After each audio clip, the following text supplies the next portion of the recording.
Okay, this is Hungry Horse Dam up in northern Montana. And we spent quite a bit of time here. It's a fascinating engineering feat.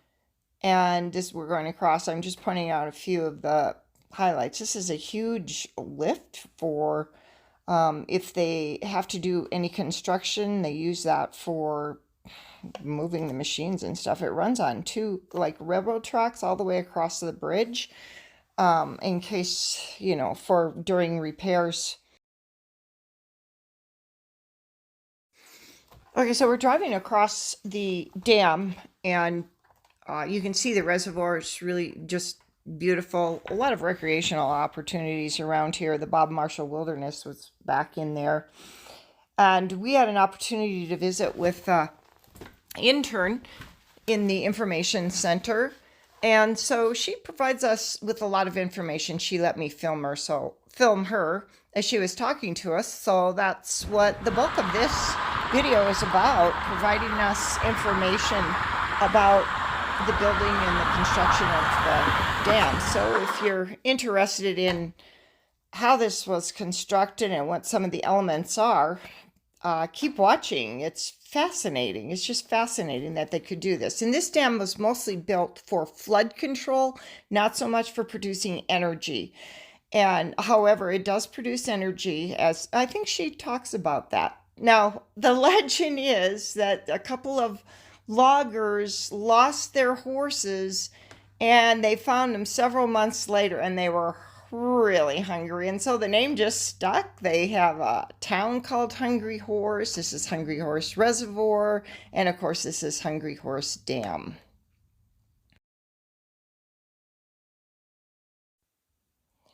So coming up here is the largest morning glory pool, which is used for some kind of flood control. I think she explains that it's the largest one in the world.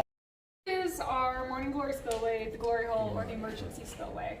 And it's basically just like the hole at the top of your sink or your bathtub that keeps the water from going over the edge and flooding your whole bathroom. So the water just gets to whatever level and then it splashes through and down and out.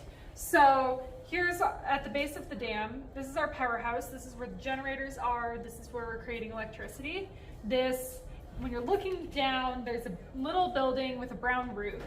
And you'll see some water sort of spilling out of it, but that's our outlet works. And that's a controlled way to let water out of the reservoir without creating any power.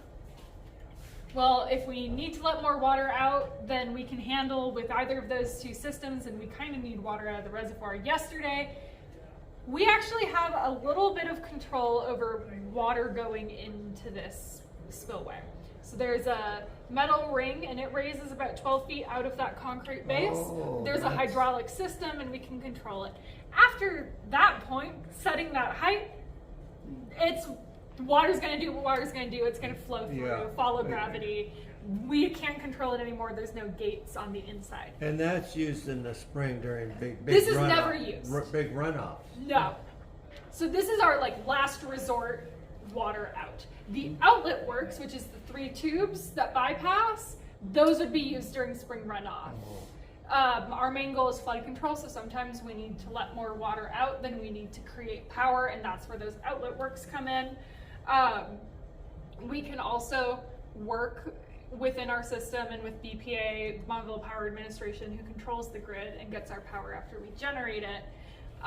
We can work with them and they can maybe have another dam downstream, reduce their power production. We can kick on a 3rd generator at a lower capacity. But we would probably, depends on the year. So this is emergency stop water from going over the top of the dam. Yeah. It's these pictures of that really dramatic water, that is from a stress test in 1954. Because you've built the big hole in the water, well, you've got to make sure that emergency system actually works. So they dropped that ring about 10 of the 12 feet and let water run through for 20 minutes. Downstream, the river rose 13 feet. Flood level is considered 14 feet, and the water shooting out the other side was about 30,000 cubic feet every second. So if you imagine a standard NBA basketball as about a cubic foot, 30,000 basketballs every second. So it also changes the way the river flows. If you're over the top looking down, you'll see that it flows kind of straight and there's a retaining wall. Well, it started undercutting the road, and then the water shot out. When you're looking over the top and you see that first V of white water, that is where the water stopped flowing out. So yeah, that first curve, it's now a little straighter out from there.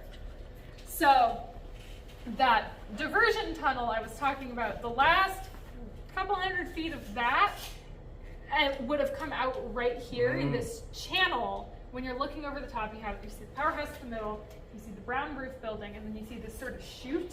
That's where that emergency spillway comes out, and that is where that diversion tunnel would have emptied. That's not plugged up now? Nope. It's plugged up until a point, and then it is, because you don't want water continually flowing through the diversion tunnel or like hanging out in there and causing erosion. So they plugged it up until the point that they were using, because why dig more holes through the mountain than you really need to? So that glory hole drops about 490 feet straight down, and then takes a right angle for another 600 feet.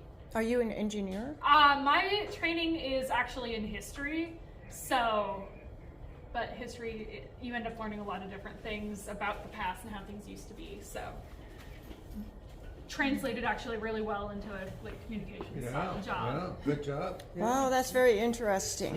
Yeah. Okay, what else? Like what else do you want to know?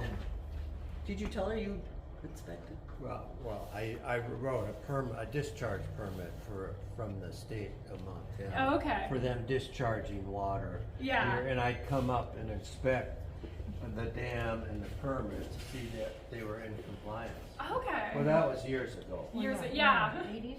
But still an important part of making sure we're Yeah. discharging how we're supposed to be. And how much energy do you produce here? So our maximum capacity is 428 megawatts. That's about powering 270-ish thousand homes. Oh, 270,000. 270,000.